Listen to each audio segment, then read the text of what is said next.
नमस्कार दोस्तों, आज का मेरा टॉपिक है बौद्ध धर्म में विज्ञानवाद और शून्यवाद। बौद्ध धर्म के महायान परंपरा में दो प्रमुख दार्शनिक विद्यालय हैं, शून्यवाद और विज्ञानवाद।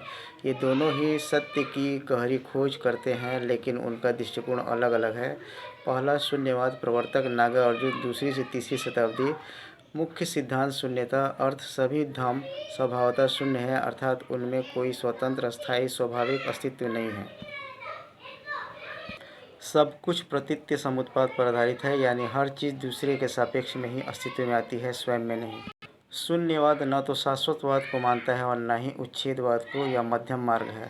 महत्वपूर्ण ग्रंथ माध्यमक कारिका, नागार्जुन, विमल कीर्ति निर्देश, सूत्र आदि।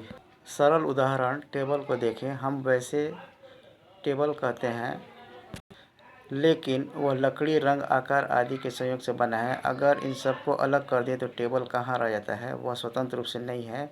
यही शून्यता है। दूसरा विज्ञानवाद प्रवर्तक मैत्रेय, असंग और वसुबंधु, 4वीं से 5वीं शताब्दी। मुख्य सिद्धांत विज्ञप्ति मात्रता या चित्त मात्र। अर्थ बाहरी दुनिया जैसी दिखती है, वह वास्तव में विज्ञान का ही प्रक्षेप है। बाहरी वस्तुएं स्वतंत्र रूप से विद्यमान नहीं है, सब कुछ मन या चित्त के द्वारा जाना जाता है और उसी में रहता है। इसमें आलय विज्ञान की अवधारणा है। यह एक भंडार चेतना है जिसमें पिछले कर्मों के बीच संग्रहित रहते हैं और उसी से संसार का अनुभव उत्पन्न होता है।